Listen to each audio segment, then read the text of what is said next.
Hello and welcome to Kyle's Fucking Chickens, and we're here live, and I'm joined here by a very special guest, and his name is AU Packmule, but his real name is Jon, people, and we're going to introduce him to the live broadcast here on Kyle's Fucking Chickens. It's been a while, and Jon, please introduce yourself, good sir. Hello, my name is Jon. I'm from AU Packmule. Glad to be here with Kyle, talking about our favorite family, Starks. Everybody go Wolves. And this is going to be a great breakdown. Yeah, and what we're going to kind of do here is me and Jon were just brainstorming, and I'm like, how about we do like family breakdowns for season 7, since there's not a lot of them left, and we got some of our favorite characters, the Starks, starting to come together, and the Riverlands plot starting to come together. And what we're going to do is we're going to kind of do like an overarching thing of the season 6 plot line and kind of try to predict where their stories are going to go for season 7. So, Jon. You just got your new channel, man. Like you just decided to do videos now. Well, yeah, I saw that 30-day challenge and really enjoyed that. And then I got a chance to hang out with the Hypes Watch. That was fun. And of course, Kraken, being in the crack cave, that was really cool. I got to see that most YouTubers don't wear pants, so that was fun. I am currently wearing shorts.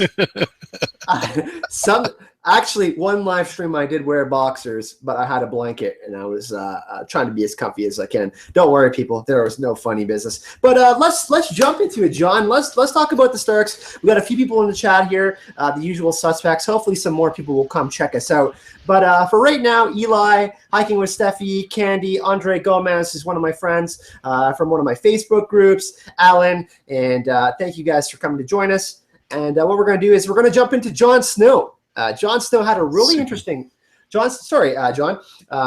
We had a really interesting arc with Jon Snow in season 6, and we got the confirmation that he died, and then we got the resurrection and all sorts of stuff in season 6. So, your opinion on his arc in season 6? Did you see a big transformation with Jon? What were your thoughts really on what happened with his storyline?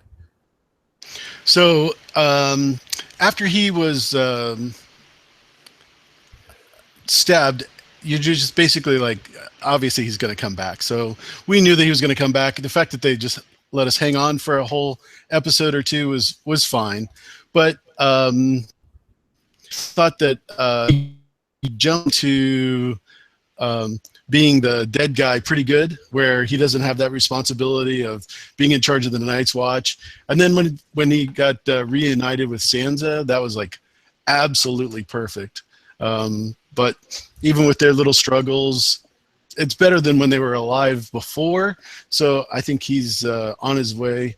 And then, of course, my gosh, the Battle of the Bastards. We can't even cover that in one whole episode. So I think I've watched about 15 hours of YouTube broadcast about just that battle alone. So he's obviously just been an epic character this season. Doesn't have any signs of slowing down at all. So yeah, good for him. Really interesting character for sure. I feel like there is a lot of complaints. I mean, with a lot of some of the book fans about some of the Stark storylines. Some people didn't enjoy Aria, so we're going to talk about her later. But I think that Jon Snow's storyline, with him being probably one of the main 3 characters in the novels as well, they've really done his story a justice in the show, in my opinion. The stuff with the Wildlings was great, but we're going to focus more on season 6 stuff and season 7. Great stuff. I mean, he got nominated for an Emmy, like great acting in the Battle of the Bastards. And then obviously we have the King in the North stuff, and we can kind of speculate where his story is going to go. And this is what we really want to do, is talk about season 7. And we're kind of just left with Jon as King in the North. So with everything that's happened, what can we kind of deduce from what went on in season 7? So he has the support of the North. He has Lyanna Mormont behind him. We have the Glovers, who finally were like, we screwed up. We have the Manderleys, which is awesome. Never thought we were going to get them. We ended up getting them in episode 10, Jon. Does he continue to be king in the North? Does Littlefinger kind of throw a wrench into his plans? Like, where does Jon go from here is the question for me, because it's going to be really interesting. We know that the White Walkers are encroaching, but do they go north? Do they go to the Riverlands? What happens from here? Yeah, I think that's a big question, because obviously he has the support of the North once he won the Battle That was no big deal. The threat that the Boltons had on the rest of the families, he's not going to be hanging over their heads. So I don't see that being a problem for him. But I do see the Vale being a real antagonist for him, because Littlefinger's just not going to let it slide that Sansa's there. He's not with her. That's all going to go away, and that's going to create quite a bit of a problem for him, because obviously the Veiled Knights are much stronger than all of the men of the North at this point. But coming in from the North with the White Walkers is going to be his number one priority, to get all the people from the South who have already been through all these battles to come up there with their Valyrian steel and try to make this where they can survive, because that's really what the next battle is going to be. Now, we did see another interaction between Littlefinger and Sansa after Jon got crowned king in the North. We saw that Littlefinger was a little bit, in his mind, he was like, well, what am I going to do? Because, like, what am I getting from this? Like, Sansa isn't really warming up to me. Jon is king in the North. I'm sure he's heard stuff about how Peter Baelish operates within the Seven Kingdoms. I mean, he has some pretty trusty advisors now with Davos. Tormund probably doesn't know a whole lot about what's going on in the realm. But do you think that Sansa is finally on Team Jon? Does Jon, their conversation, we see them on the stoop, we see them divided between at first in the shot, a beautiful shot when the snow is falling, winter is here. They have that touching moment when Jon's kissing her on the forehead. Are they finally starting to get their mojo? And maybe Sansa will play Littlefinger a little bit if Littlefinger tries to manipulate Jon. Can you see that happening? Well, I think when we saw Sansa and Littlefinger at the weirwood tree in the Godswood, that's going to be pretty much where this is going. Even though Sansa says, I'd rather have Littlefinger on the throne, I don't think she knows what D&D have in mind.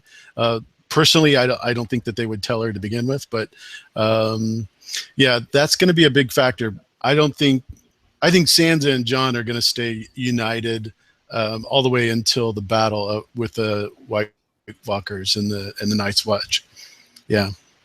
Well, what we do know too is that Bran. We're going to talk a little bit about Bran later. We obviously are at the second part of the Tower of Joy. They didn't leave us hanging. We got that in episode 10, and that was a huge moment that kind of was preemptive before we got the whole King in the North stuff. And we do know that Littlefinger and Sansa had an interesting conversation in the Crypts of Winterfell, where Littlefinger looked like he may have wanted to reveal a little bit more information about the relationship between Lyanna and Rhaegar. Is it possible that we get a second point of view from the R+L=J stuff, maybe like from a Tournament of Harrenhal this season, and it somehow implicates Jon? Because that's really interesting. Does Littlefinger know about Jon's heritage? I think he does. I think it was pretty evident that they pounded that into us last year in season 5 at the Crypts of Winterfell, when Sansa's telling him the story from her point of view, and he's going, "Oh, really?" Yeah, I don't think that he's got any secrets that are out there that he doesn't know. Even if he hasn't been there himself, he has had people inform for him. So, yeah, I think he knows exactly what's going on with the Tower of Joy, and he's going to be probably more of an informer character than he has been in the past. Very interesting thoughts there. I've been doing some deep pondering on Littlefinger. I've actually wanted to kind of do maybe like a little special episode on him, kind of covering what his the books in the show are obviously very different with Sansa's arc, and we're going to get into her very shortly. But as far as Jon Snow goes, we never really see that interaction because there's so much stuff that has to happen in the Winds of Winter before we really get to this state, and possibly even Stannis might win the North in the book. So, really interesting stuff from Jon Snow there. Possibly Littlefinger might be a problem. And we do know that they do need that army, because there was a bunch of bodies that they have to burn, definitely, as far as the Bolton and Northern men go. And we do know the nice is that they'll have a rather fresh army, and they have a lot of horses and stuff like that. So really interesting there. It's possible that there is a conflict between Jon and Littlefinger in season 7, but I do think that Sansa is going to end up being on their side. Could you see a scenario where Jon becomes like Cersei, maybe not by episode 7. Cersei somehow gets ousted by like episode 3 or 4, because we do know we're going to get around 7 episodes in season 7, Jon. It's going to be a shorter season, so things are going to have to happen more. Things are going to be very more Stark. Funny, I know. See what I did there? Things are going to be more Stark. But Very good. There's going to be a lot more happening in each episode. Maybe we'll get an hour episode each episode, and they're going to be packed. Perhaps Jon becomes King of the North, King of the Riverlands, and I mean, because Daenerys is going to become queen, you think? I mean, is Jon going to become king, and then Sansa's queen in the North if the R+J thing happens? Because that means that Jon technically isn't in line for the kingdom in the North. Then can you see a scenario where maybe Jon gets usurped from king in the North in season 7?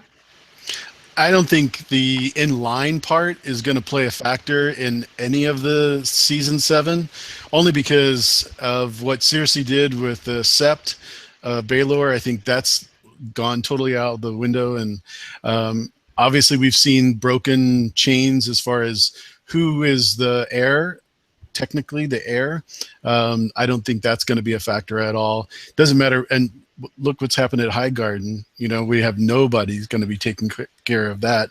It'll have to fall back to the Tarleys probably.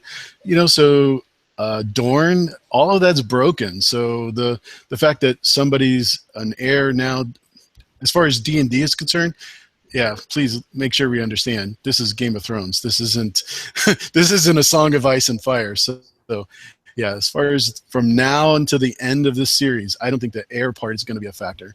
Whether even Daenerys, because she obviously isn't the heir at this time. So people are asking about you in the chat, especially David Adams. I'm just going to post the link to the chat, the YouTube chat, Jon, because you did end up saying thanks for coming, everyone, to me. So I'm just going to put the link. So Jon did want to thank everyone in the chat. He just put it in the wrong box, guys. We have 2 separate chats, one for me and Jon, and one for everyone in the chat, for anyone who's done a Google Hangout. So I just gave Jon the link, and Mr. AU Packmule, and he will be chatting with you guys in the chat in a second there. So while one other person is talking, the other can be in the chat. Yeah, that's super interesting too, man. Because obviously Cersei's made a lot of enemies, and we kind of there's three factions now, really. Count the White Walkers as 4. We got Cersei and King's Landing, who really doesn't have a lot of friends. We have Jon and the North and the Riverlands, and then we have Daenerys coming. So very interesting. Could you see possibly a reuniting of Bran and Jon in season 7? Are we going to get that? Because I mean, the R+L equal J stuff, if Littlefinger doesn't tell it to Jon and they don't find out that way, I mean, Bran obviously knows, and maybe he could somehow alert Jon, or maybe Samwell from the Citadel gets all the way back somehow up to the North from the Citadel. Do you think Bran, because I'm thinking Bran and Jon are going to reunite in season 7. I'm not sure Bran gets across the wall, to be honest with you. I'm not sure exactly how he's going to do that. I'm sure they're going to have something in the show for him to do it that way, but my goodness, I think Sam going to the North is probably more likely. We obviously am not going to find him to be a maester, because there's not going to be a Night's Watch for him to be a maester of. So he might be the new Winterfell maester. Who knows? But if it gets that far, we still have to get him, like you've talked about so many times, get with somebody, either Gendry or somebody, to reforge this Valyrian steel. Basically, if we have to take it off of all the Maester's chains, do something, do something to get these blades up there, because that's the only thing that's going to stop these guys. And if we don't stop them, we could be talking about the Book of the Dead. So, yeah. Yeah, super in agreement there. And one thing that was really interesting too is Isaac Hempstead Wright, who had an interview after the season 6, said the mark that the Night King gave him, he thinks that's important. And we saw obviously the magic of the cave where Bloodraven was rendered useless. So hopefully we heard from Benjen that there's magic within the wall that's not just ice, and we know that the Night King can manipulate ice, obviously. So hopefully, I have this thing, like, I think that Bran's gonna have no choice but to go south. He's gonna figure something else out, and then he's gonna have to like get to Winterfell, get his butt to Winterfell, and be like Jon, and then like I don't know, like Bran's gonna see something else for me, and then he's gonna have to get to Jon. So that would be interesting. Do you see any other, like, do you see perhaps Aria reuniting with Jon this season? Can you see that? Is that a more plausible scenario than Bran? I don't know that it's more plausible, but I think it would be something the fans would like to see because of her abilities now, whether it's assassinating Littlefinger or something conniving like that. I think that would be a much better thing for me. But this is Game of Thrones. Anything can happen. And I just don't see Bran getting through the wall unless there's a ranging or something where they accidentally find him. Who knows with D&D, because that's the factors, the D&D. We are not dealing with George R. R. Martin's story per se. And I think that's going to be a factor, is what they think the end story will be. Yeah, very interesting. I think he gets south because Benjen stated that how important it was he got south. I can't see him staying beyond the wall for a full 7 hours of season 7 because Bran's is too important to the whole story. But it'll definitely be interesting to see what happens with Jon in season 7. I mean, we know he's king in the north. We know how important he is to the story. Obviously, he is a son of ice and fire, literally Lyanna and Rhaegar. I think we're gonna get more backstory on Rhaegar and Lyanna to show how much Rhaegar really believed in the prince that was promised prophecy. And we got some other stuff like Dawn at the footside of the bed and some other stuff with Bran and Ned and Howland Reed. So I think that Jon certainly is going to have a lot to do and is probably going to be our main character other than maybe Daenerys and Tyrion in season 7. So it'll be really interesting to see. Everyone in the chat, please let us know what you think is going to happen with Jon in season 7. We're actually going to probably move on to, you want to move on to Sansa next, Jon, or do you want to chat a little bit more about Jon before we move into Sansa stuff? Yeah, I think moving on to Sansa would be better. Yeah, sounds good. So everyone in the chat, I want to hear your thoughts. Where do you guys think that Jon goes? And me and Jon will, me and Jon, I keep on saying Jon. Me and AU will take some questions after. We will do a little Q&A session right at the end, so we can kind of get to some of your questions. I'll try to write them down and put them in from the chat. So because I do see a couple here, and I can't get to them right away because we want to cover Sansa stuff, right? No doubt. All right, so for the Sansa stuff, we saw her have a really interesting arc in season 7 or season 6, obviously, as well. At the start of it, she was in dire peril with Theon running away from Ramsay, trying to get away from that crazy dude. And she had a really interesting arc, too. What were your thoughts on Sansa in season 6, Jon? Well, I'm so glad that she got out of Winterfell and away from Ramsay, and even that most uncomfortable position where they were face to face was still more satisfying. And the fact that, oh my gosh, she got to have Ramsay executed. That part was pretty gratifying, even though she didn't have anything to do with the battle per se. It was still a lot of fun to watch that. But having her safe, having her away, just like George had intended, with her being in the area instead of being at Winterfell with that danger, and being just a pawn in Littlefinger's game, I thought that was a happy ending to season 6 for Sansa. Yeah, definitely an agreement there. And some people in the chat are saying that basically Aria might not make it till the end, but let's focus on Sansa right now, and what's going to be going on with her. you know, she's a really interesting character because she learned from some of the best players in the Game of Thrones history. Lady Olenna, we have Marjorie, who's incredibly beautiful, taught her how to use her beauty. And, of course, Cersei, who made the most giant of power plays at the end of season 6. Is she going to use any of that influence? You got to remember, too, before Aemon Targaryen died, the Maester at the Wall, he said, you know, he was asked, I should say, where'd you learn how when people are lying? He says, at King's Landing. So that is definitely the university of finding out how to play this game, not only of the Game of Thrones, but just life in general. Yeah, absolutely. The winner you die motto definitely has a lot of characters' pasts have caught up with them, as we've seen with Robb Stark. Shireen surviving Grayscale only to get burned at the stake. These certain scenarios have definitely popped up in our story, and George likes to certainly display them. I mean, where do you think that she is trusting of Littlefinger? Has she lost trust in him? Does she kind of know what's going on with him now? Is she kind of just like at that point where she's transcended his manipulations? I remember when Roz was talking to Shay at King's Landing and they were playing the ship game. Where is that ship going to? And person, I don't think she trusted Littlefinger from that point on in a way that was what I would consider trust. Obviously, she went along with him back to Winterfell, and obviously now that I don't think she'll ever, ever, ever trust Littlefinger for any reason. And crazy in the chat here, Colin B says Ghost will kill Sansa. Wub wub.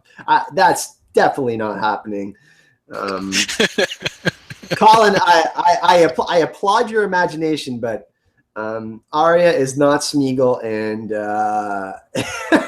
and Sansa is certainly not getting killed by Ghost. If anything, I gotta say that Sansa is gonna be protected by Ghost, and we didn't see Ghost at the end of season 6, by the way. Right. You want to say something, John? Go ahead. No, I was just saying about Ghost and Sansa. I agree 100%. That's gonna be not happening. Can you see maybe Jon trying to get her away from the north? Like, I mean, we know this, they just got back to Winterfell, but I have a feeling that they're not going to be there for long, or that's like the final battle's going down. You know what I mean? I know.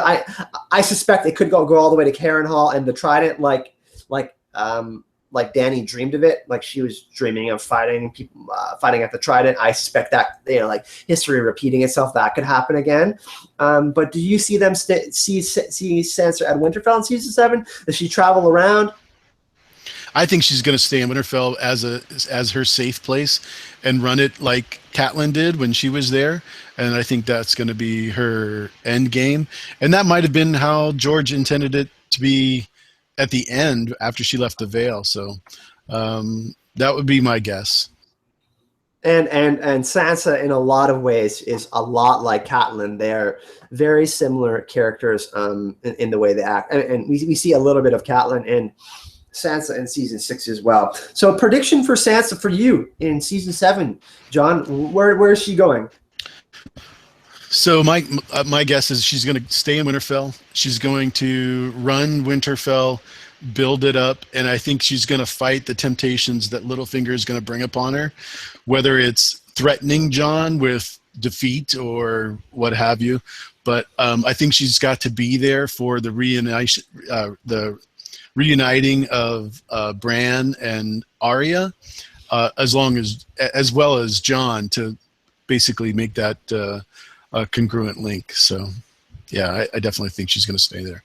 That's interesting too, because I thought that, you know, maybe Daenerys would have conquered King's Landing, and we have a big meetup at the end of season 7 with the wall falling, and then perhaps Daenerys going north, and then we have Tyrion and Sansa reuniting, or Sansa perhaps maybe Tyrion's back in the realm, and, you know, their marriage is technically annulled now. But I could see that scenario happening. I'm tend to agree with you. I think that she's going to resist temptation. She already knows what the temptations of King's Landing. I mean, it got her father killed. All the things that have happened with her character. If she hasn't learned that by now, then she certainly doesn't deserve to play the Game of Thrones. Yeah, her uncle, her grandfather, her father, everybody was killed because of the actions of going to King's Landing. And that was one of her ultimate desires, is to go there, be the princess, and marry the king. I mean, man, that's quite a change. And we have some funny stuff going on in the chat. Timo is heated. She's Queen of the North. There's Sansa was a bad investment. There's some people saying some, like, I wish Sansa had told Jon all this stuff. So I don't see how Sansa brought the bill. Oh, I'm loving this stuff in the chat. Everybody's getting a little bit chippy. And actually, funny enough, just hit 650 subscribers. So thank you, everyone. Like, channel's been growing super crazy lately. It's been awesome. Everyone in the chat, John's been part of the growth of my channel, and it's been slow but steady. But everyone in the chat, thank you. I got a notification that someone just told me I hit 650 subs. So all you peeps are awesome. Just give a shout out before we jump into some Aria stuff. Eli, Jamie Sneed, David Adams. We have Candy. We have some newcomers here too. My buddy Andre from Portugal. Everybody give him a welcome. Justin Hicks says, sorry, I'm late, bros. You're all good, Justin. And we obviously have the Irishman in here, Adam, causing a stir. Brandon, lively, welcome. Thank you for coming. And sorry if I missed everyone there. But predictions are pretty much the same for me. I think that Sansa's going to resist the temptations of King's Landing. Stick with the wolves. Got to stick with the pack together. They got to stick together. Time for the wolves will come again. House Stark has risen, as we see with the banners at the end of season 6. So Sansa learned from her mistakes. She's going to be even more badass in season 7. I think, taking down Littlefinger. Maybe Littlefinger. Maybe they do go back to the Vale and he goes through the moon door. That's a tinfoil prediction. I don't know. Sweet Robin. Make the bad man fly. Are we going to jump into Aria, John? Well, yeah, I think that's a good time for that. Sure. Dish Murphy says, that's it. Kyle snubbed me. I'm leaving. Wyla Dish Murphy, you know I love you. Come on now. Dish. Okay, so we covered Sansa there. Let's jump into Aria. In season 6, we're just going to do a quick recap. A girl is blind. We have a bunch of fights with the Waif. A girl is welcomed back to the House of Black and White. Get all the awesome Mercy stuff from the Mercy chapter. The play, Lady Crane, was awesome. And then we get the epic stuff at the end of the season. A girl kills Walder Frey and gets some Frey pies. Your thought on Arya's arc in season 6? So this is one of those things where, like I was talking about, this is Game of Thrones D&D version. Aria season 6 is a perfect example. You get Wolverine versus Jason Bourne versus Oh, John, you're muted. Sorry, getting excited, pushing buttons over here. So no, Aria's was it had perfect storyline as far as what she was going to Bravos for, being a faceless man, going through all of that. And I was just thinking today, the injury she took, probably we could spend 2 hours just talking about that. I know we've talked about that in the chats forever, but so I don't know if you remember this, but in season 1, the first time she killed somebody, she took needle and poked it through that little boy, and he died like within 12 seconds, right? Just like this pencil. She took the same injury and lived no problem. It's like crazy. Take a drink, Aria, have some milk of the poppy and you'll be fine. So, oh yeah, and some chicken soup from Lady Crane. So that was a curious comment, John. You said chicken soup, and we are on Kyle's fucking chickens, huh? Everyone, John putting in a chicken joke, guys. Huh? I prefer chicken. we could talk about chicken forever, and we got some funny stuff going on in the chat here. I really like this Colin B in the chat. Winter is here, no shit, Boromir. He's got a nice little poem going on here. Nice, Colin. But going back to the Aria stuff, she definitely had an interesting season 6. I have a lot of book friends who didn't like her season 6 story arc. Understandably, I thought the Faceless Man stuff in the early part of the season was really wicked. Obviously some of the stuff is not as believable. Television, it's a little bit of a harder sell. Got to kind of hit you over the head with some of the stuff. I'm in agreement with some of the stuff that happened. But, I mean, Walder Frey, where does she go from here, man? Because, I thought that might happen season 7.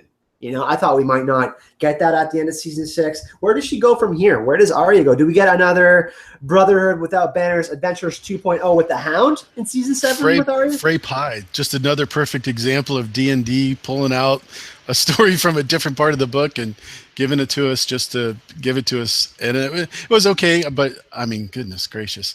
So yeah, she's definitely on the path to hook up with the Hound again.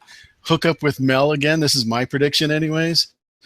Have all the BWB back heading towards Winterfell to have more men to battle the White Walkers, excuse me. You meant to say the Night King, and I understood. Yeah, because the Night's Watch King. The Night's Watch King.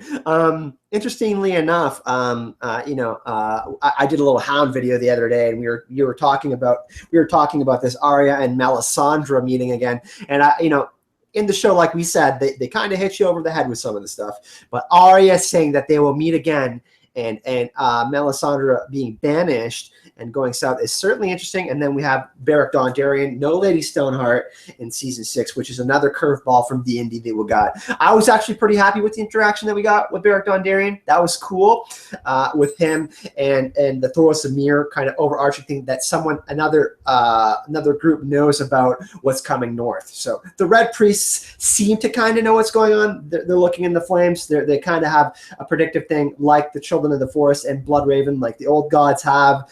They got some similar things going on there.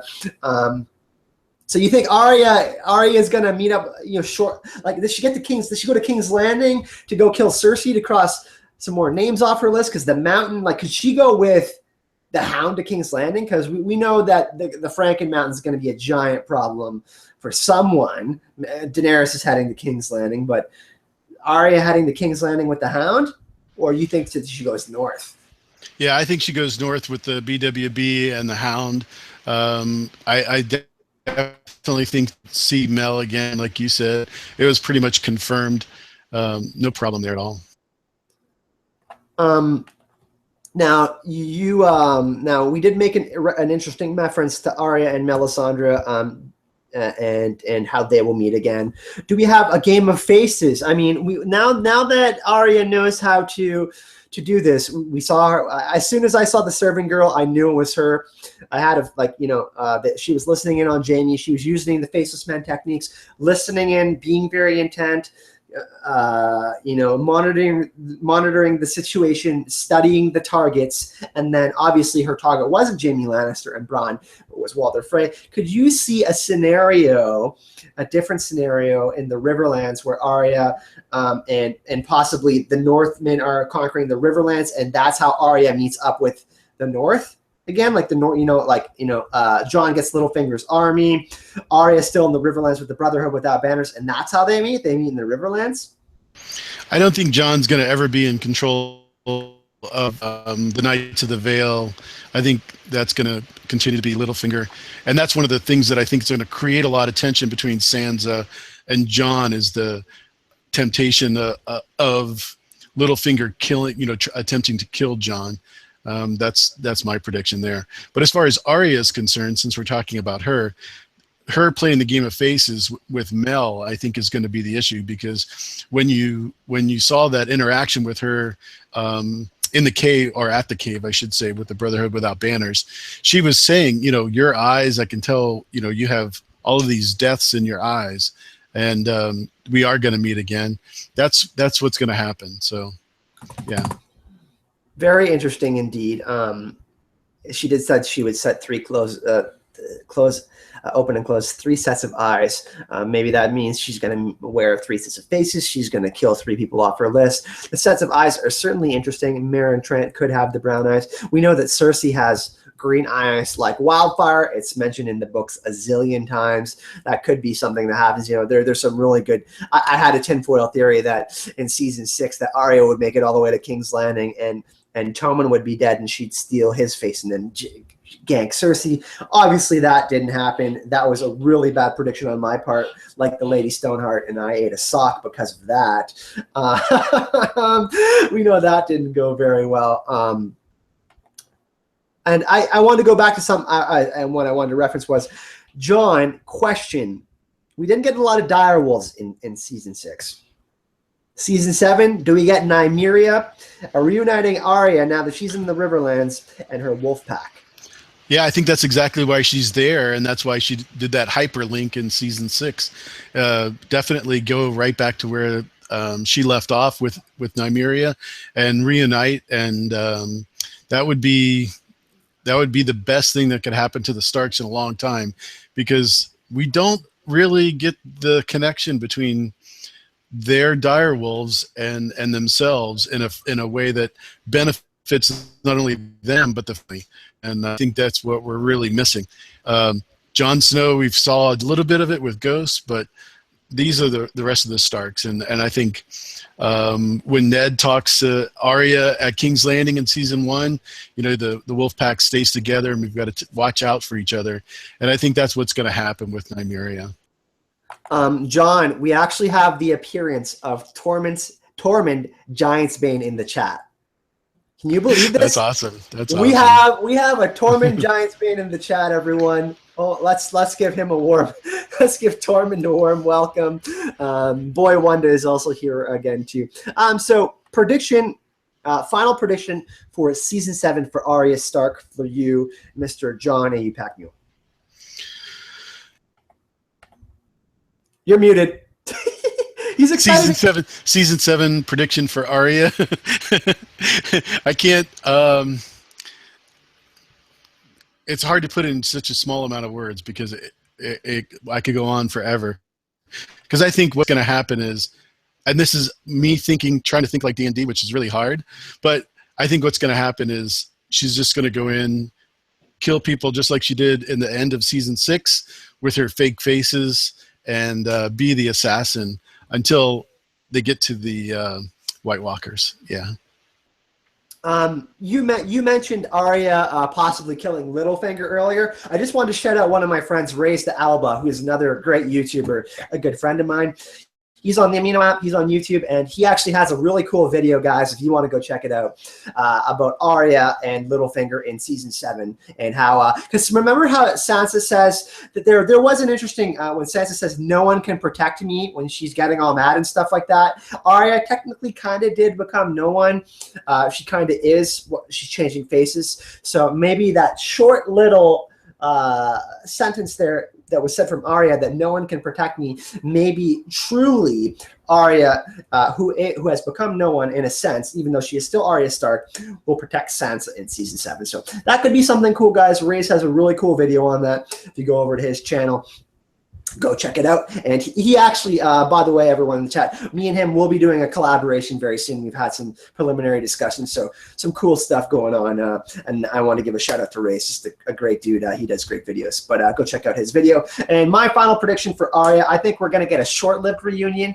It's going to be really bittersweet with the Hound and Arya. It's probably going to make me cry because that's like my favorite stuff in the books is Arya and the Hound stuff in A Storm of Swords is like my all-time favorite stuff. And then I think, obviously I think the Hound's going to go with Jamie Lannister deal with the Mountain and the Clegane Bowl. But I think we're getting a big Stark reunion at the end of season 7, man. So it'd be really cool to see Arya and Jon reunite and Sansa and get that little glimmer of hope, and then the wall falls, and it's like, oh shit, we just got the moment we've all wanted, the Starks reuniting, but now they're all going to die because the White Walkers are encroaching on the room. So everyone in the chat, what do you guys think is going to happen with Arya in season 7? You can give your predictions, and we'll move on to Bran. Bran's the final Stark here, really. I guess Jon technically is still Snow, but we'll talk about Bran next, Jon. Sounds like a plan. All right. I think what we can do, want to do a quick little recap of Bran. We got a welcome back with him. We got those cool visions. Obviously, we got we missed him for a whole season, so big missing out on his character. And then we obviously saw that he had become a lot taller. Isaac Hempstead, right, is a lot taller, and Bran has obviously become a lot more powerful in warging and learning the ways of the old gods. We got a little bit of a look into the past, the Tower of Joy and the Children of the Forest stuff. He makes a huge mistake, obviously, by going off on his own, and we see that he created Hodor. One of the most iconic moments, I think, in the Game of Thrones history that we've got with the hold the door moment, and we find that he can actually interact with the past and actually created Hodor. And then obviously we get the bench hands, the cold hand stuff, which was really cool. And then we get finally him giving us the awesome Tower of Joy stuff, Tower of Joy, which was amazing. The episode was Jay. What were your thoughts on his story arc in season 6, Jon? Did you enjoy Bran being included back into the storyline? Muted mic. Jon likes to mute himself, everyone. I do. I don't like to make it so loud because I could scream while you're talking, and that would be bad. So no, seriously, Benjen Stark. Yeah, we got to talk about him afterwards too. But and then Tony Stark. Yeah, I forgot about him. No, seriously, Bronn. This was probably the best part of the season 6 in regards to being able to see the Tower of Joy, even though they broke it up and we didn't like that way. Dave and D&D, they really have a way of telling a story that's so much different than George, even though it's a similar story. Love that part of it. As far as the Night's King and Bran's relationship and how they interact, very, very strange. I'm not really a fan of the way they've done this, especially with Bran and Hodor's situation. Going back and influencing him, in my opinion, he mind raped him for the rest of his, basically for the rest of Walter's life. Totally one of the only things I don't like about any of the Starks ever, all the way through the whole story, even though they all have different personalities. This was one thing that I definitely did not agree with at all in the way they told that part of the story. Especially the fact that Hodor sacrificed his whole life up to that point for maybe 15 minutes or 20 minutes while him and Mira were able to escape the cave. Not my favorite part of the story. Anyways, in regards to the relationship, though, between Bran and the three-eyed raven, Blood Raven, one of my favorite characters.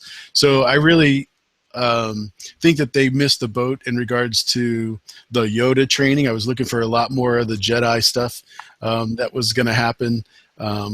And I really expected that to take place during season 6. He also didn't have the results at the end of once the three-eyed raven was killed that we expected either. All he did really was get out, and Benjen helped him get to the middle of nowhere where he's next to the werewood tree. No final result. So that part of it, I was a little disappointed in the story, all in all. Definitely some interesting stuff. I mean, we got huge revelations, and we know that we're gonna get that from Bran in the books because of how important his special, unique talents are. We do know that the Starks in the books, they are more or less connected in a sense that they all have a little bit of it. Jon's obviously a very powerful warg, and other people sense that as well. But Bran being the most powerful of the bunch, being able to possibly be a second Blood Raven, definitely interesting. I think we could really talk about the interaction between the Night King and Bran and a whole episode on that and discuss possibly where that may go. So I think what we'll do is we're going to focus on that for a little bit, because we heard Benjen say that you have to meet the Night's King in the realms of men specifically. So your thoughts on that? Why is Bran specifically so important because I think most of us in the chat have heard Night's King theories on him possibly being a Stark. I've done theories myself on him possibly being a Stark. The Children of the Forest, I mean, obviously changed someone with northern features. What are your thoughts on Bran and the Night's King, maybe in season 7? Well, the really important part of Bran's story is point of view. We have to have a link of the past and why Jon's important, why that part of the story is important, and that's what's going to link it together. And that's going to be perpetual in season 7. We're going to hear more about the marriage of Rhaegar and Lyanna and the Harrenhal story. I think that's going to happen because we've got another season to go. So that's really the important part. As far as them battling each other, I don't really see them having any interaction personally, all through Weirwood interaction. And I don't know personally, does one person have the ability to overpower them? That's all. It's really interesting because Jon sent Samwell to the Citadel for the sole reason of finding out who the White Walkers are, what they want, and where they come from. So that's huge, right? That's what Samwell's there for. He's probably going to figure something else out, is what I'm thinking. Even though that's how the Song of Ice and Fire works. He's probably going to end up figuring something out about the dragons. Daenerys might pass through Old Town, who knows? And then Sam takes the boat with Daenerys, and then there's a whole nother story there. But I think Bran, we get the revelation that the Children of the Forest created the White Walkers through Bran. Do we get another huge revelation about the White Walkers through him in season 7? We must, right? Absolutely, yeah. There's no way that they're going to let that story stay. It is in regards to Bran being touched by the Night's King and not following up with that story. As far as Sam goes, we've all watched your videos and definitely can tell that that's going to happen. Where he's going to discover more and more things that are going to help men in general. Not only to mention his own personal story is going to be propelled, but he's going to learn how that the Night's King is going to be defeated, I think. Well, it's really interesting because we only saw one.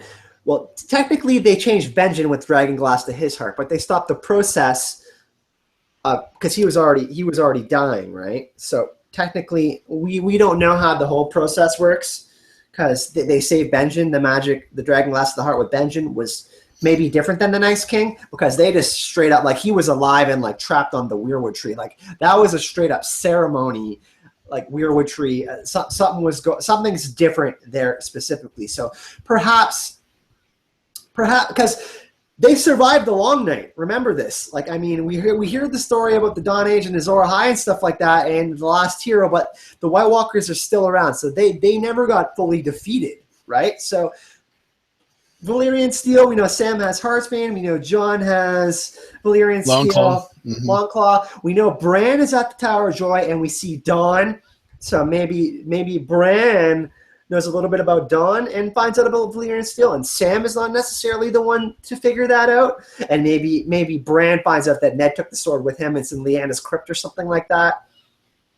No, I think Sam's going to find out more about the reforging of the Valyrian Steel and actually forging new blades because that's why he's there, and that's one of the reasons why the Maesters have the links on their chains, and they do have a source of Valyrian Steel. So yeah, that's going to be a huge factor why Sam is there, and he's got to bring it back to the wall or to Winterfell so that they can be armed with those blades, just like he found the glass candles shards on the fist the first men. Same concept. I think that's what's going to happen there. As far as brands go, I don't think, unless he is able to go back to the Long Night, the original story, and see how the Night's King was defeated then, that's the only way that we're going to have him express a story that's going to talk about killing the White Walkers. Yeah, I agree. I think you know, Frodo, if we look at Frodo in Lord of the Rings, certainly his story can kind of parallel Bran's a little bit in the way of what he had to go through in discovery, battling this innate evil, Sauron. I think that we can certainly see a little bit of that with Bran as well, him having to discover the true nature of what's going on with the White Walkers. I mean, the dragon glass, the nature of their being, to see what destroys them, kind of like a Mount Doom scenario. Maybe they have to destroy the tree beyond the wall where he got sacrificed, or the dragon glass in his heart has to be removed, or, you know, Longclaw or Heartsbane gets made into Lightbringer, or Dawn is made into Lightbringer through a Nissa scenario, and he figures that out, that, you know, that is the only way that can happen. But certainly, definitely a lot of interesting things that can happen with that. I think that Bran certainly could be someone to discover that. I mean, he's obviously going to discover something super important, but we just don't know what it is yet. You know, we can speculate all we want, but I had another question for you, and everyone in the chat. I'm sure the book readers are curious about this as well. We see Hallen Reed at the Tower of Joy, and we see Leaf mention how important Mira is to Bran's story. Are we getting some Hallen Reed action maybe in season 7? Maybe through some older visions, because I think we're getting the tournament at Harrenhal. Maybe we're going to get the Night of the Laughing Tree stuff, and then that could kind of tie in more with Hallen Reed.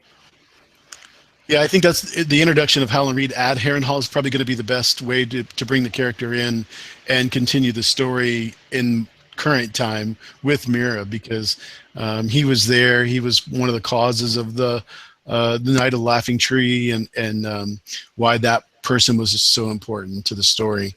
I think that's where it's going to happen, is Hallen Reed be at Harrenhal. There's a few comments in the chat, and I have to agree. Boy Wanda said there's really no setup with the Danes and their backstory, making the kind of Arthur Dane stuff less important. I'm in agreement with that, but I still think that there's an opportunity. There is some Arthur Dane stuff. I mean, Jamie Lannister, and how he's talked about it as being an amazing knight. Obviously not as heralded as in the books, but I think that certainly we could still get some of that backstory in season 7. I think Dan and Dave are certainly more open now to going to do more flashbacks, now that the story is getting a little bit more complicated in the terms of magic and weirwood visions and stuff like that. I certainly think that we could get a little bit more of Arthur Dane and that stuff at Harrenhal, because I mean, Rhaegar was his closest friend, and we can and he instrumented the kidnapping of Lyanna. So I think that we're getting that in season 7. Do you think that's possible through Bran's eyes? Yeah, I definitely think so, because we've shortened every story in the Song of Ice and Fire, and I think that's one of the things that is important to the Tower of Joy scene, is the Arthur Dane and that transaction. We saw that already, so tying that into Harrenhal would be important, but I don't see it being a long story. I don't see it being more than 4 or 5 minutes at all for all of season 7. Yeah, I'm in agreement. I think it'll be like a Tower of Joy type thing. You know what I mean? Like, we got what? Tower of Joy Part 1 was like what? 3 minutes? 3 minutes. 4 minutes. Yeah. 3 minutes. Bloodraven said they had to get out of there fairly fast. we don't know the alarm clock was going to go off. and then, so they get back to the Weirwood Tree. Yeah, they had to get back. Max von Sydow was awesome as Bloodraven. Is very, very. He was nominated for. He was so good in the short amount. I wish we could have got more of him. I'm in agreement, man. I wish they could have did the Hold the Door in like an episode 10, even, man. That would have been amazing. It's that good of a story. Yeah, everybody in the chat, what do you think, T? I mean, it's got to be one of the best moments in Game of Thrones history, right? Yeah, I'm in agreement. The tournament at Harrenhal, I don't think it'll be huge. There was a Game of Thrones production trailer, everyone. Spoiler if you haven't seen it. There is, it looks like there's like a bunch of lances with some shields, and I think there's a shield House Went in the background, and they were more prominent back in the days of when Aerys Targaryen was ruling the Seven Kingdoms. Well, they were the House of Harrenhal, so exactly that makes sense.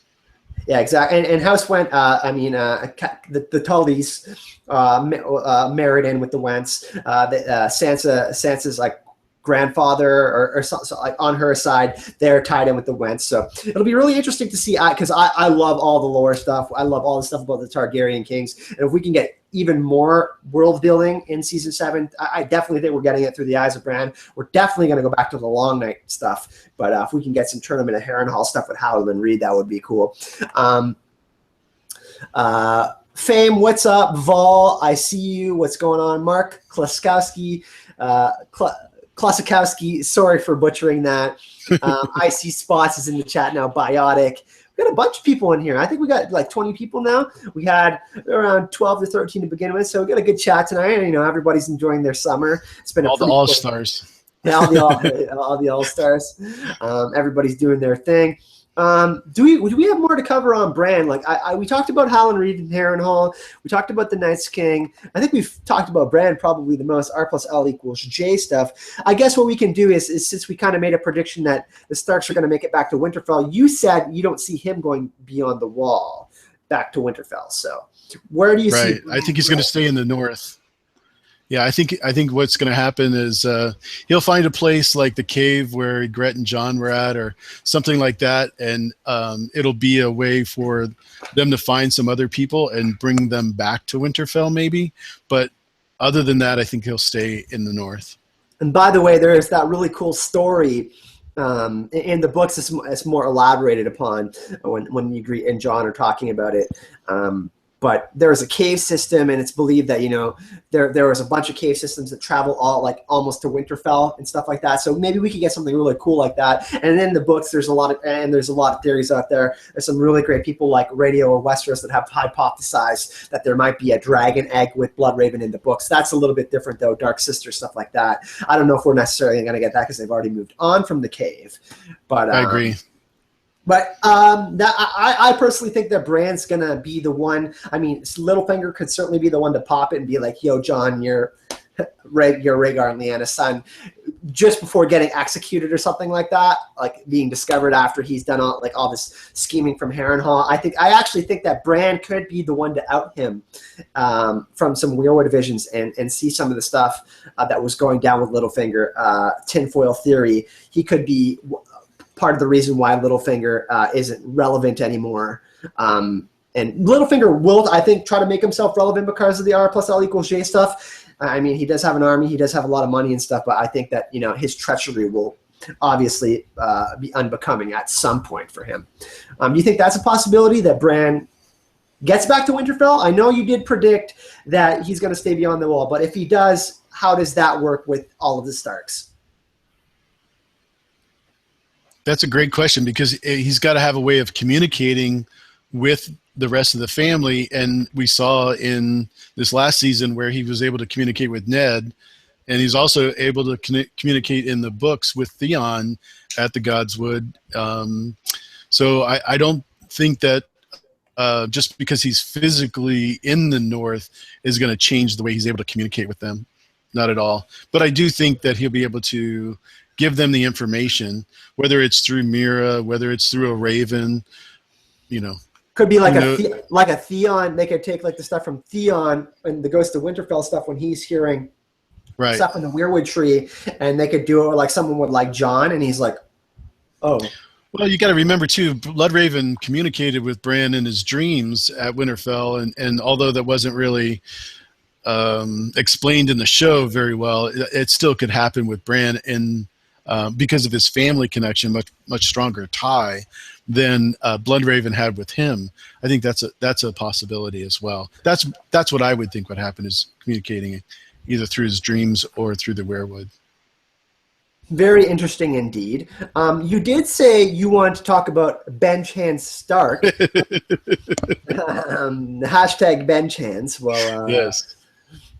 We did get that. So there is another Stark alive, but he's technically undead. So I guess we know he's probably not going to last until the end. At least he made it appear that way. I don't think he is anyways. You know what I mean? But hey, Kyle, can I ask you a question? Sure. Why didn't he say, "I wish you good fortune in the wars to come," to Bran? Was it because he's not going to be in the war? Good question. I found their last meeting quite curious.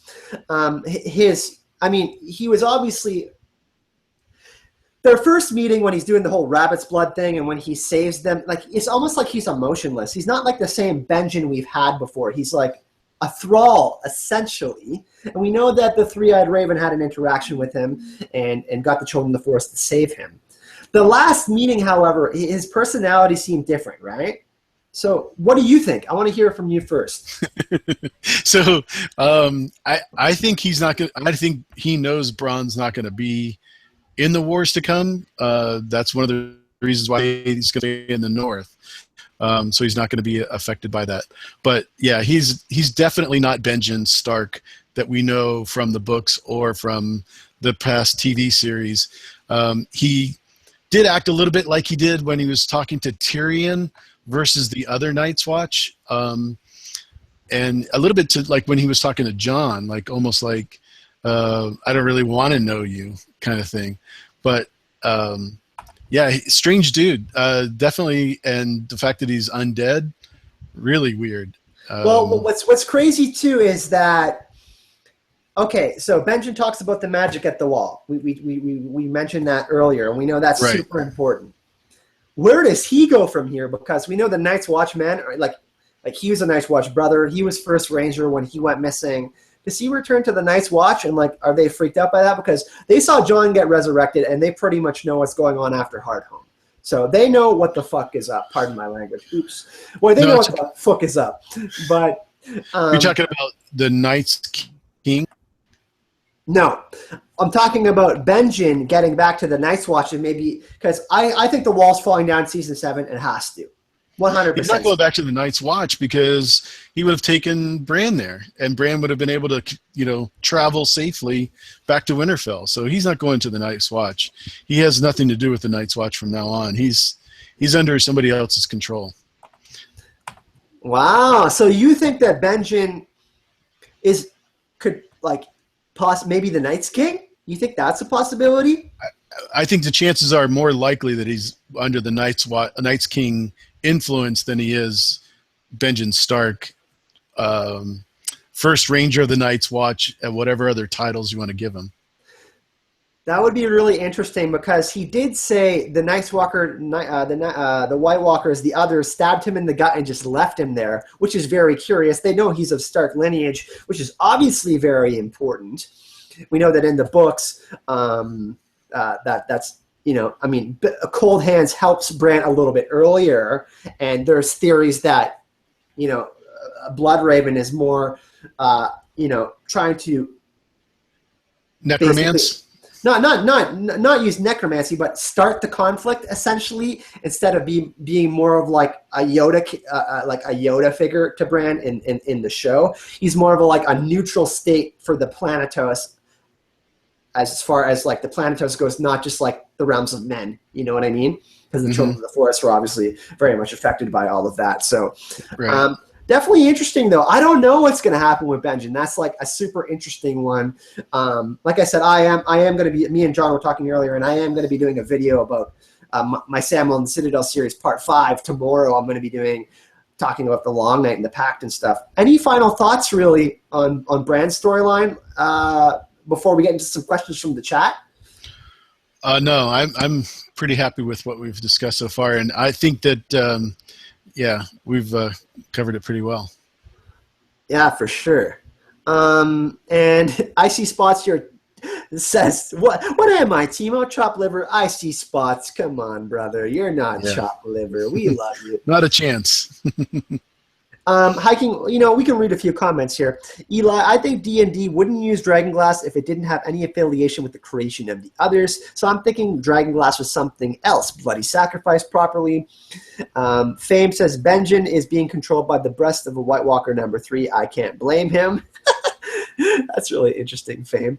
I've never heard that one before. He's got a girlfriend, huh? The Night's Queen.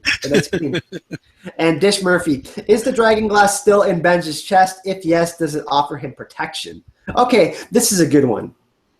And then I'll take Biotic Flux's question. But is the Dragonglass still in Benjen's chest? That's for you, John. Oh, I'm sorry.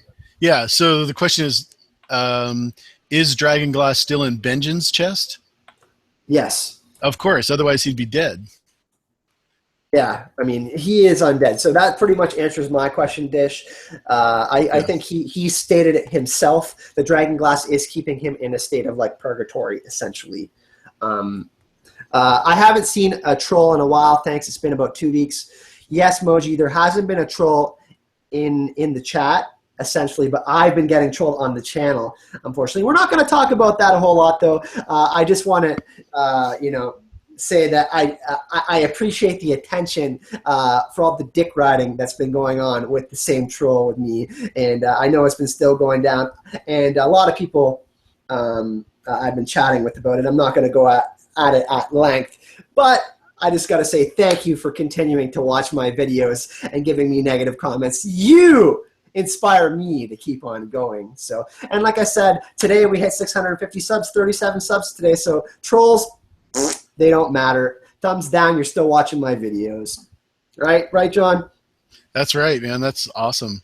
Congratulations on the 650 again. That's really a lot. Great work. Just great work. Yeah, and thanks for everyone in the chat for like being part of this today. And like I said, let's take some questions, John. I gotta agree with Eli. We won't get into it anymore. We don't need to talk about it anymore, but let's get some questions here in the chat. So we answered dishes. We do still think that the Dragonglass is in Benjen's chest. Does it offer him protection, though? I mean, it's keeping him alive. Yeah, that's exactly what it does, and I think that's what I think if you want to call it protection, that's fine. It's kind of like a pacemaker. If you pull it out, it's just he's not gonna be alive. That's it. Simple. That's a really interesting way to look at it, like a pacemaker. Great point, John. And boy, one that says, "Fuck the eunuchs." That's right. Damn straight, baby. It's funny. Even before this video started, we had 4 dislikes. It's like hilarious. And like my Hound video or my Sam on the Citadel series that I released the other day had like 3 dislikes before I had any likes. So the person is like straight up like still trolling. And funny enough, AU, we could talk a little bit about this on the chat maybe. AU actually sent me a video on how to look at the analytics of YouTube and look on who's disliking your videos and liking your videos. And I actually watched a 20-minute video, and AU showed me, and I can actually see every region, and actually all of my US dislikes come from the US, funny enough. And I did some research, and I pretty much figured out that one region of the US, one state is hating on my video. One state is hating my videos. I'm not going to say it on the live chat here to stir up shit. Well, I'm just going to say that John is the man, because I looked at the analytics. I'm like an expert on YouTube analytics. I can actually figure out who's disliking my videos and like hating on the channel by who's like watching from what state and stuff like that. So that was a great video. I really enjoyed it, and I'm glad it helped. Justin, very serious question. I'll tell you later, Moji. We can chat later if you message me. I'll send you the video and you can look for yourself. Fame, where's Justin? Justin has a very serious question. Does Brand's dick work? Well, I don't think so. Although Alicia and I have actually talked about this, Alicia Kingston, in the chat, and obviously there's many people that are paraplegic that are able to multiply or procreate or whatever word you want to use. So, yeah, I'll just leave it at that. Funny enough, there is a porn star. He does his stuff in a wheelchair. I have no idea what his name is, but he's supremely popular. He can't use his legs, and he's like doing amazing things, man, like in his wheelchair, like with beautiful women. So I don't, it really depends on the situation. And we don't know if his twig and berries, as Austin Power would say, are still working, but I don't think it matters much because I don't think Brand's going to have any children, people. I think he's going to be living till like he's 140, 300 years old in a tree. and all that sort of stuff. So it can work, but he may not feel it, says Timo. And yes, Moji, it is really nice to see Packmule doing a stream. Actually, announcement, people. Me and AU are actually going to be continuing this series, and we're going to still take some questions, by the way. And the next series is we're actually going to be focused on the Lannisters, and we're going to do Tyrion, Cersei, and we're actually going to do Jamie Lannister on the same video. We talked a little bit about it earlier with just preliminary. It might not be next week, who knows, but me and AU are going to continue to hold down the fort. We know Moji and Tony still do streams, which is great, but on the Game of Thrones off season during the long night, and me and Christina don't have the Sphinx and the chicken. We're not doing episode reviews and stuff, and Christina's just chilling out. Me and AU are going to start to do some videos. And maybe John will come on the book club and do some chapter stuff with us. That would be kind of cool. Anytime you invite me, I'll be here. It's always awesome. good to break it down. But yeah, we're just having fun here. We're going to take some questions from the chat. Like, I've been ignoring them, and like I said, I was going to take them. And I've been getting sidetracked by troll talk and stuff like that. Biotic Flux says, can Bran work into a dead guy?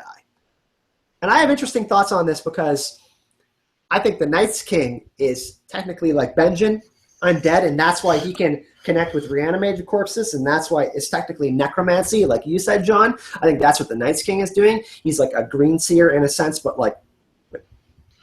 Well, he's warging. Yeah, technically he's warging, which is the first men trait into dead human beings, just like Bran did with Hodor.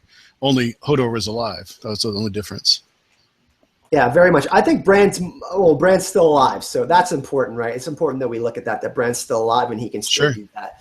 The Night's King, though, I actually have a Night's King theory. If people want to go check it out, is where I think that, well, Garth the Green Hand, who was one of the first High King of the First Men that came over from when Dorne wasn't. When the Hammer of the Waters didn't create the stepstones and all that, Garth the Green Hand was connecting with the Children of the Forest and stuff like that. And he had a son named Brennan of the Bloody Blade. I think that's he did a great video on that, by the way. I think that's who the Night's King is personally for me. But like, the 13th Lord Commander stuff, all that history stuff, like that's way off from all of that history stuff that we hear. A Stark King fighting against another Stark. All that sort of stuff. So I'm off a little bit on the beaten path with the Night King stuff. What are your thoughts, John? Like, do you think the Night's King is a Stark? Is that going to be the big twist at the end, that it's like it was Bran the Builder or something like that? Well, the problem is that we're talking about the book versus the show. In the show, the First Men, which is the current Night's King, which I don't believe is accurate. I think there's more than one Night's King. So the one in the show, I don't think is a Stark. The one that turned, if that's what you're asking, where Leaf creates the very first Night's King. And I don't think he's a Stark, and I don't think the current one is actually a Stark either. So that answers both the questions. Yeah, I say no. So you're not on the old Nan story thing then, that Brandon is somehow, yeah. Game of Thrones. Yeah, D&D Game of Thrones. If George was still here, I probably would have a different opinion. We'd have a little bit of a different story. But yeah, the current D&D Game of Thrones, definitely not a Stark. Jamie Sneed has a question. He can't ask it in the chat. He didn't ask it in the chat because it's too long, and I wrote down Barbara Rebels too. If you guys keep on sending me them, I'm just trying to put them. I have an email window open here. I'm trying to keep them. Like, I can't keep up with you guys in the chat. Yeah. You guys are awesome. Like, the discussion is awesome. But I'm gonna try to get the Jamie Sneeze question here. Jamie Lannister saved King's Landing by killing King Aerys at the cost of his reputation. You also believe that he may in effect save the realm by proxy by pushing Bran out the window, which enabled Bran to begin his journey to become the last Green Seer. Yes, Jamie. I actually have a theory video called Jamie Lannister and the White Book, and actually Bran. Jamie Lannister and Ragnarok, where I go into Fenrir and Tyr, the god of war, the one-handed god of war, and how they're bound. And it has to do a lot of with Jamie Lannister pushing Bran out the window. In the Ragnarok story, it's essentially almost like a Song of Ice and Fire. It's like a scaffolding for a Song of Ice and Fire. There's a lot of similarities of what's going on. There's Loki, who's a trickster. There's Yggdrasil, the tree of life, like a weirwood tree. There's Odin. Bran, which is actually Bran's name, actually means raven in Norse mythology. So there's all sorts of stuff. I do think that Bran and Jamie are going to somehow work together, and it could be that Jamie essentially was the one that activated all of Bran's powers, because he wouldn't have been able to go in the coma, and Three-Eyed Raven wouldn't have been able to truly connect with Bran through like a green seeing dream. So, John, I'm going to let you answer that one as well. Say that what we're answering. I'm sorry. Jamie Lannister saved King's Landing by killing Aerys. Do you also believe that, in effect, he saved the realm by proxy by pushing Bran out the window because Bran it enabled his powers? No, that was the first time I hated Jamie Lannister. When he pushed Bran out the window, that was like it for me. There was no coming back from him, even with Brienne. It's just I'm going to say no, just because you do something bad doesn't mean it's going to have a good result. So yeah.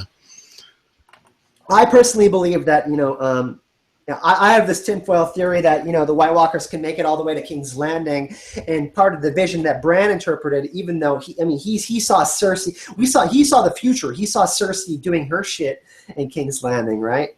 With the Baelor, or the timelines could be all screwed up, and that, we don't know how overlapping they are really in the show with Bran and all that, right? But I think that Jamie Lannister and Bran could help each other out, and in the end, maybe Jamie Lannister sacrifices himself in the end, and we learn that wildfire is something that could deal with the White Walkers. Well, my theory on the wildfire and the wall is that that's what they're going to use to burn the wall down. Hence the hashtag burn the wall. But that's just a tinfoil weirdo thing that I've come up with. And I'll probably talk about that in a future video. But that, as far as him helping Bran, because I think he's not going south. I think Jamie's gonna help Jon. I don't think he's gonna help Bran at all. I mean, we've already seen them interact in the very first episode, and he wasn't very nice. So I'll just say that he's going to be needed at the wall for the battle. So Jamie is. What's really interesting too is if we look at the books, Bran views Jamie as like golden and beautiful, like the sun when they first get the Winterfell, and that's certainly something that's interesting. And if we look at the show, the interaction between Jamie and Jon Snow, Jamie was really a dick to Jon, but in the books, Jamie always remembers how Rhaegar wanted to call a council before he died on the Trident, and that's one of the things that he regretted, that he couldn't protect Elia and her children. Right. So I certainly think if he finds out R plus L equals J, I think he's going to be the one to kill Cersei. I think he's going to survive all that. I think Tyrion and Daenerys are going to get there. Tyrion's going to tell Daenerys to spare Jamie because Daenerys is going to be pissed that he's there. King's Landing is going to be all screwed up while Daenerys is getting there, and the throne room is going to be all screwed up. That could be a scenario that happens. I definitely think that Jamie and Jon, I'm more in agreement with you, Jamie and Jon maybe helping each other out. Yeah. But I also did make a prediction that Jamie could help the Hound fight in the Clegane Bowl, because that's also something that happens in Ragnarok. Garmer, who is the brother of this like abomination, they slay each other. So the Hound and the Mountain essentially slay each other, but Tyr is there. Helping Garmer, so like the God of War with one hand, and Jamie only has one hand, and he used to be an amazing knight. So that could be something that happens. I'm not too sure about the Ragnarok coincidence with the one hand, but he's got to have something redemptive happen to him, because there's no way he can be the person he is all the way through this story. It's just wouldn't be a very good story. Well, George doesn't do one-for-ones either. Like Tyr in Ragnarok puts his hand in the mouth of Fenrir, and Fenrir technically dissolves it. Yeah, and Fenrir is bound in chains to the earth, so he's like essentially trapped, so like almost like paralyzed, like Bran essentially. and Tyr puts his hand in Fenrir's mouth and he bites it off, but he feeds him. So it could work out that way, that Jamie and Bran help each other out. I just don't know if it's going to be portrayed like that in the show or the book. Maybe in the books more. Maybe there is more of a Ragnarok thing in the books. I don't know about the show though. There's another question by Barbara Revel, and I've been ignoring the stuff in the chat because I've been very long-winded on the Ragnarok stuff. You guys got me super excited about that. And Barbara Revel says, how close do the White Walkers or others need to be to work the whites? I think it's a visual thing, so my answer is anything within sight distance. Very interesting. Yeah, I mean, if the Night's King was beyond the wall and there was a bunch of dead people, like, for example, say the Battle of the Bastards, I don't think he could do that per se. But how do you mean? You mean where he would be north of the wall and influence the people that were at Winterfell dead? Yeah, exactly. No, so, yeah, that like would be impossible. Just like when they were at the cliff of sorry. No, go ahead.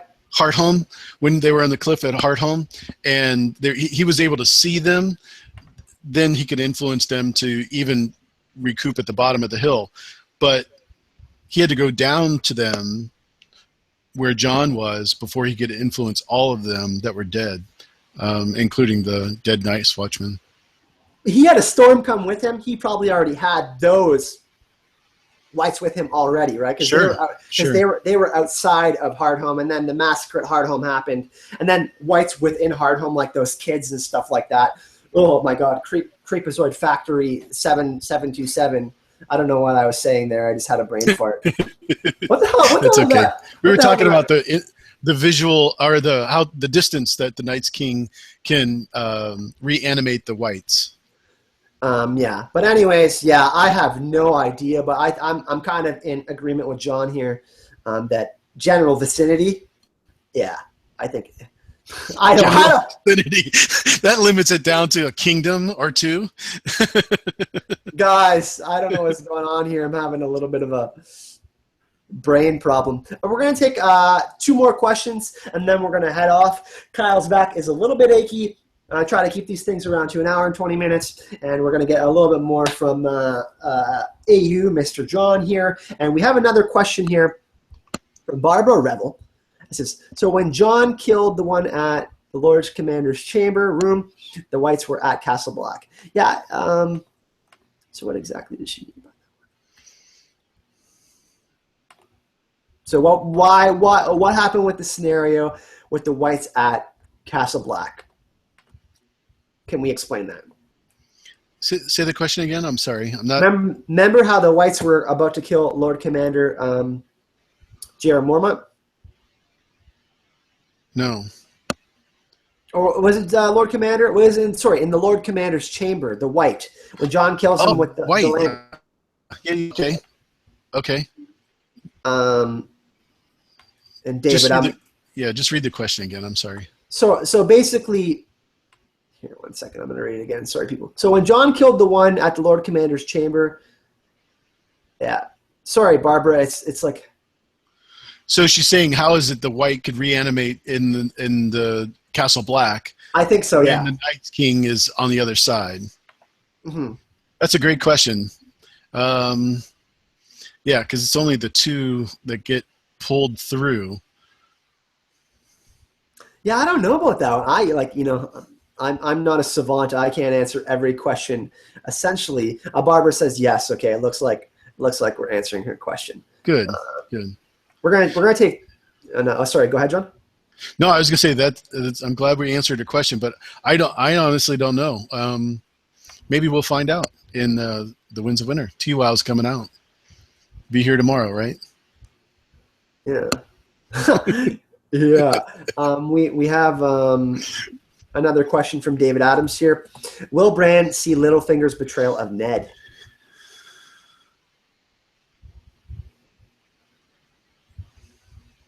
I don't know. Yeah. I think I might see more scheming at Harrenhal or something like that. I don't know if we'll necessarily see the King's Landing stuff. It's a great question, and he probably would if we were pursuing the story that long, but I think Littlefinger is going to die before he becomes a factor for him needing to find out. Let's put it that way. Great question, David. Thanks for following us. Love you, man.